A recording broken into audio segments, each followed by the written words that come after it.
होते हैं। महाराज उनसे आगे बढ़ी देवता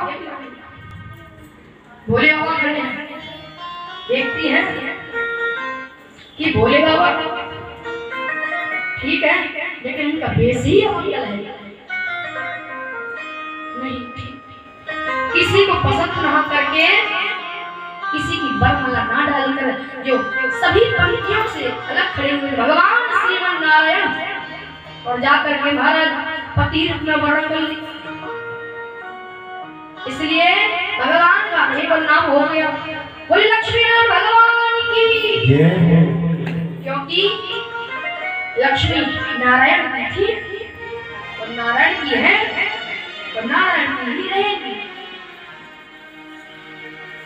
भगवान का माता लक्ष्मी के साथ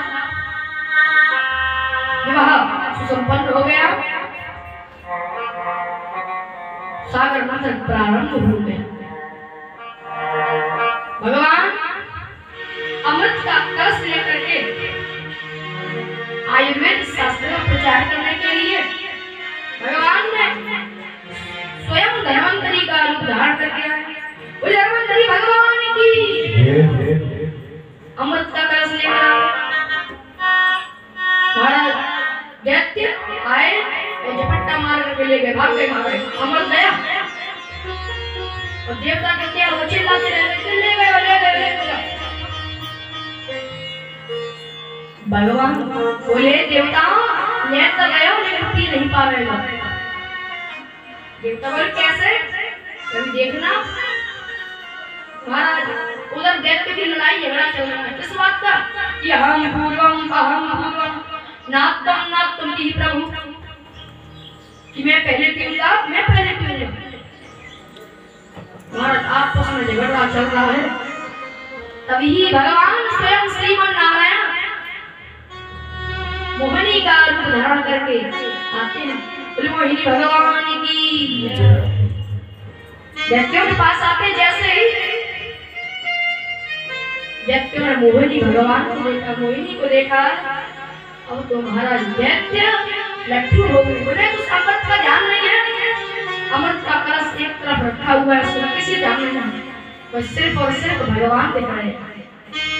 सिर्फ और सिर्फ 16 वर्ष की छोरी दिख रही है। एक दैत्य बोला कि मित्र देख रहे हो कितनी सुंदर चाल है। दूसरा बोला कि बिल्कुल हथनी की तरह लग रही है, चाल बिल्कुल हथनी की तरह है। ठीक है। दूसरा बोला नहीं नहीं तुम्हें बस अभी चाल दिखाई दी है, केस देखो बाल देखो। दूसरा बोला हमें समझ गया बिल्कुल बबरी की तरह है। हाँ बोला सही पकड़े, ठीक है। लट्ठू माने सब देखते। तो भगवान ने उन्होंने कहा क्यों झगड़ रहे हो, क्या बात है। दैत्य बोले कि हमने देवताओं के साथ सागर मंथन किया था और अमृत लेकर के भाग गए हैं, इसलिए झगड़ा कराने कौन पहले किएगा। एक बोला मित्र ऐसा करते हैं को अमृत का कलश दे देते हैं, यही अपने हिसाब से सब पिला देंगे। एक दैत्य गया महाराज भागे भागे पहले अमृत का कलश सारे देने लगा।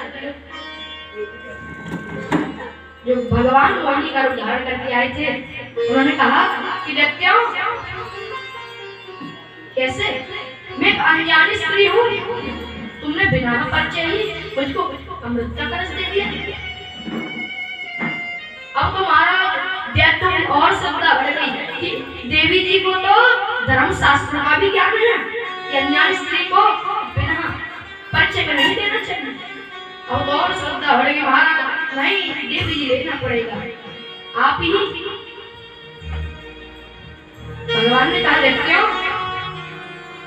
आप झगड़ा क्यों कर रहे हो, आपने देवताओं के साथ भी साझा किया है तो उन्हें भी आता सब। महाराज दैत्य मोहिनी का रूप देख करके हाँ में हाँ मिला रहे, ठीक है, कह देंगे ठीक है, जैसे आप भगवान ने कहा ये अच्छा हुआ, ठीक है। एक तरफ देवता बैठे हुए हैं और एक तरफ व्यक्ति बैठे हुए हैं। जैसे ही प्रभु देवताओं को अमृत पिला रहे हैं तो थोड़ा दैत्यों की तरफ देख लेते हैं। दैत्य हमारे इसी में लट्ठू हो गए, उन्हें अमृत का ध्यान नहीं है, लेकिन उन्हीं दैत्यों में एक दैत्य, उसको सब बात पता चल गई और जाकर के देवता का वेश धारण करके देवताओं की पंक्ति में बैठे हुए, लाइन में बैठे हुए, वह भी सूर्य और चंद्रमा के बीच में जाकर के बैठ गए महाराज। जैसे ही उसकी बारी आई और जैसे ही प्रभु ने उसको अमृत पिलाया, वैसे ही सूर्य चंद्रमा उसकी पोर हो गई कि प्रभु ये आपने क्या कर दिया?